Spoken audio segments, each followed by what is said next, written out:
పుణ్యక్షేత్రము కలదు. భక్తుల పాలిటి కామధేనువై తాతిగాంచి వెలయు.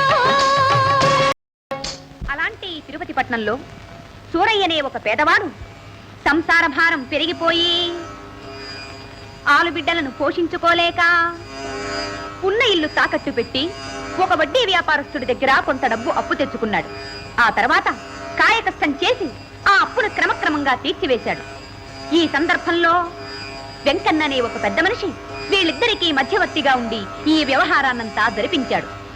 ఇది జరిగిన కొంతకాలానికి పాపం ఆ వెంకన్న అనే పెద్ద మనిషి ఒక రోజున హఠాత్తుగా మరణించాడు. జై శ్రీమద్రమారమణ గోవిందో. సూరయ్య అప్పు తీసుకున్న సంగతి కాని ఇచ్చివేసిన సంగతి కాని ఆ ఊర్లో చనిపోయిన వెంకన్నకు తప్ప మరింకెవరికీ తెలియదు. వెంకన్న చనిపోయిన వెంటనే మోసగాడైన ఈ వడ్డీ వ్యాపారి సూరయ్య ఇంటిని కాజేయాలన్న దురాశతో కోర్టులో సూరయ్య మీద దావా వేశాడు. కోర్టులో విచారణ ప్రారంభమైంది. నేను చేసిన బాకీ పూర్తిగా చెల్లించి వేశానంటాడు ఈ సూరయ్య. రామ నాకేమీ తెలియదంటాడు ఈ వడ్డీ వ్యాపారి. అయ్యో రామా నేనిచ్చేశానంటాడు ఈ సూరయ్య. రామ నాకేమీ తెలియదంటాడు ఈ వడ్డీ వ్యాపారి. అయ్యో రామా నేనిచ్చేశానంటాడు. ఈ గందరగోళంలో కోర్టు వారు ఏమన్నారంటే, ఏమయ్యావో వెర్రి సూరయ్యా తెలివిలేని పిచ్చి పుల్లయ్యా. ఏమయ్యావో వెర్రి సూరయ్యా తెలివిలేని పిచ్చి పుల్లయ్యా. అప్పు తీర్చానంటూ మొత్తుకుంటావు, దాఖలా ఇమ్మంటే చూపకుంటావు. ఉన్న సాక్షి ఒకడు పోయేనంటావు, చెప్పవయ్యా ఏమి చెయ్యమంటావు. ఏమయ్యా ఓ వెర్రి సూరయ్యా తెలివిలేని పిచ్చి పుల్లయ్యా. కోర్టు వారిలా ప్రశ్నించేసరికి పాపం ఏం చెప్పాలో తెలియక ఆ సూరయ్య అల్లల్లాడిపోయాడు. జై శ్రీమద్రమారమణ గోవిందో. వినుడి జనులారా శ్రీ వెంకటేశ్వరుని దివ్య చరితము. వినుడి జనులారా.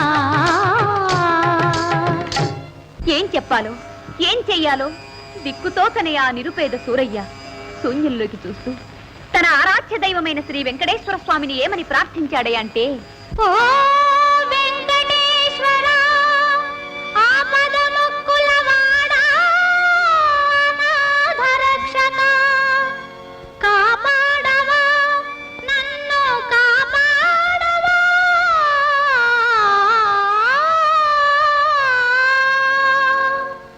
శ్రీ వెంకటేశ్వర దయచూపవేమిరా. భక్తుల పాలిటి కల్పతరువు కలియుగమున ప్రత్యక్ష దైవము. నీవే నన్నాదరించవా, నీ సత్యము చూపించవా.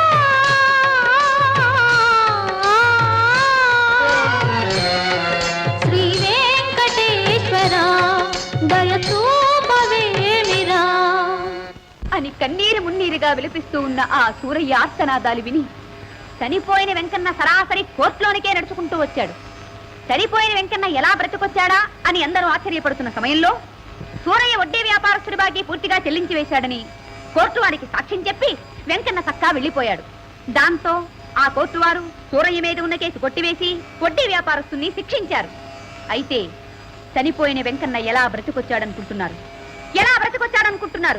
ఆనాడు గజేంద్రుని కాపాడడానికి వచ్చిన శ్రీ విష్ణుమూర్తిలా ఈనాడు మన సూరయ్యను కాపాడడానికి ఆ ఏడుకొండలవాడు ఏడుకొండలు దిగి వచ్చాడు.